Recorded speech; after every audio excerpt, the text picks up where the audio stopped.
Hello and good morning, Anderson High School. I'm Carlos. And I'm Carlos. And this is Carlos and Carlos in the morning. This week at Anderson, there's a basketball tournament going on today. There's lots of teams playing from all over the state. We wish our team good luck, running Trojans. So in this week's debate segment, we're talking about Greg Schiano and Roger Goodell talking about a possible rule change that would affect every NFL team, and there would be like the extermination of kickoffs, and the alternative would be like the team would get on the 4th and 15, and then they could either like punt it away or they could go for it.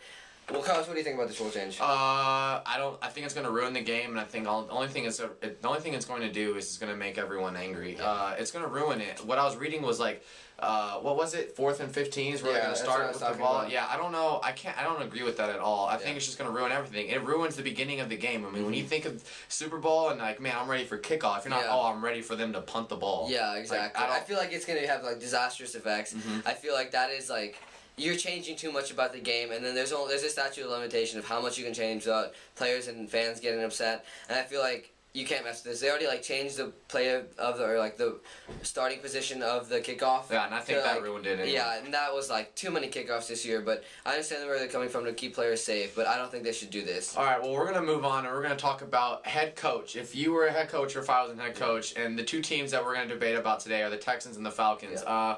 Personally, I think if I was a head coach right now with the option between the Falcons and the Texans, I would go ahead and I would take the Falcons because I think they have a better wide receiving core. I know Texans have Andre Johnson, but I think they have two really, really good wide receivers. Andre Johnson's always injured.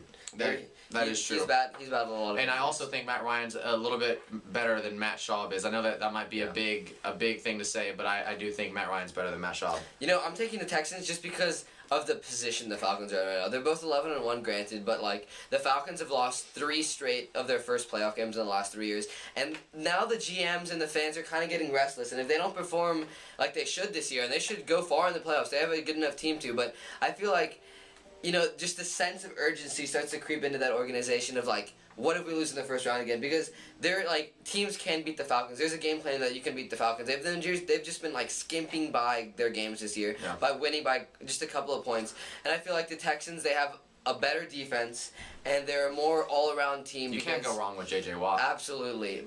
Moving on, we're talking about the QB situation of the Jets.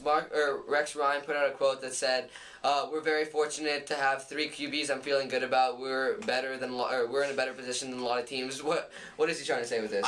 Honestly, he's just trying to save his job. Yeah, I think he's trying to cover for himself. Yeah, they're not in a good position. Greg McElroy from Alabama. He's not what. He's a complimentary quarterback. Yeah, exactly. Most Alabama quarterbacks. And honestly, I think right now they need Tim Tebow. They need that spark that Denver had last year. But the only problem Too late now. Yeah, but the only problem is that in their situation with the record they have now, I think also the thing that helped Denver last year with Tim Tebow's spark was their defense, and I don't even think the Jets have nearly as good as the defense as the Broncos have. So. I think I'm gonna compare this to the 49ers, how they had a quarterback controversy a couple weeks ago, and the reason they were able to make that switch with relative ease was because they didn't pay Alex Smith huge dollars over the offseason like they did to Mark Sanchez. He's guaranteed lots of money, and they paid him. He had a really big paycheck this year, and now kind of like switching halfway through the season, it admits that you made a mistake and that you were in fault paying him all that money, and then the fans are getting restless because of all that wasted money. So I think they had to put Mark Sanchez in, but he isn't the best quarterback for that situation. I think honestly the best thing for the Jets right now is just to release Mark Sanchez. Yeah. So moving on to our picks, the NFL, big AFC rivals going at it. They're the Titans of the AFC. Houston at the Patriots.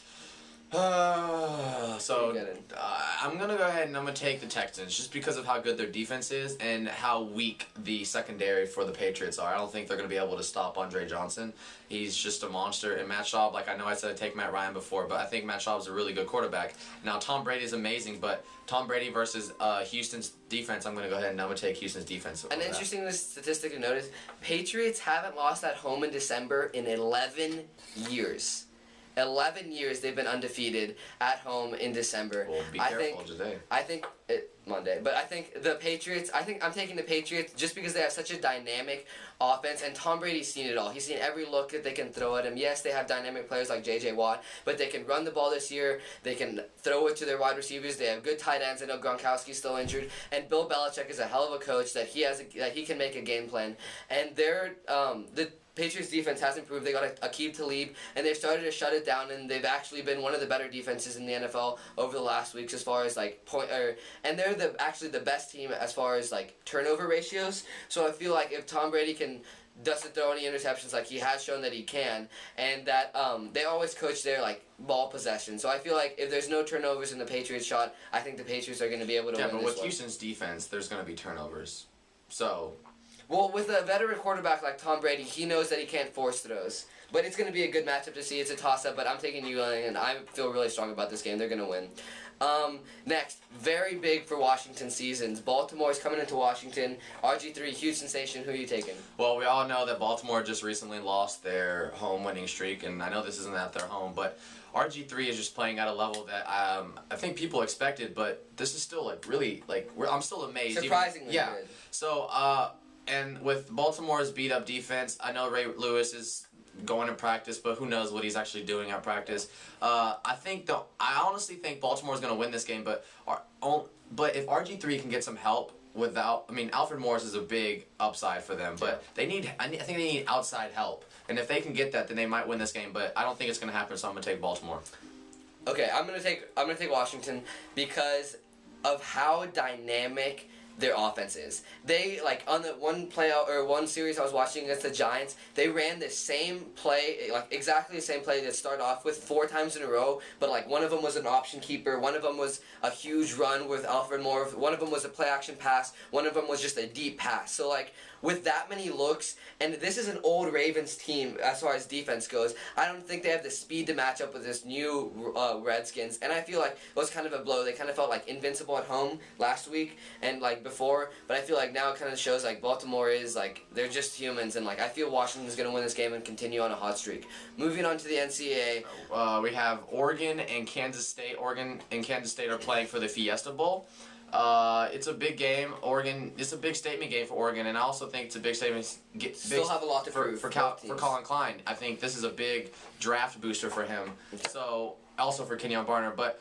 I made my mistake going against you and Stanford and Oregon, but I'm still going to stick with Oregon. I think their speed's too strong, and if you looked at what Texas did to Kansas State last week, if Oregon can even do half of what they do, their speed will take over for the rest of that game, and I think Oregon can win this game. Important to note against Texas, the reason Kansas State was having such trouble was because of Texas's speed. Mm-hmm. And compared to Oregon, Oregon is the fastest team in the nation.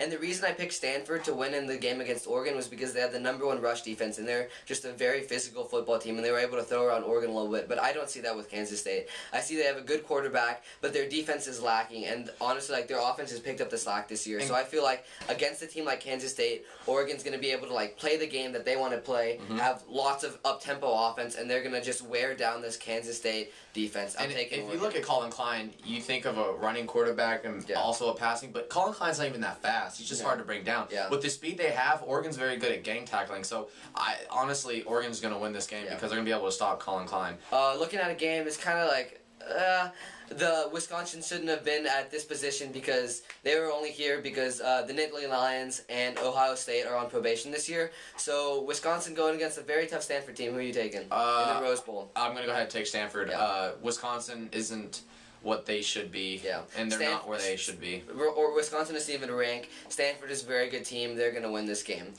Moving on to NBA. We have New York versus Miami. New York at Miami. Is New York.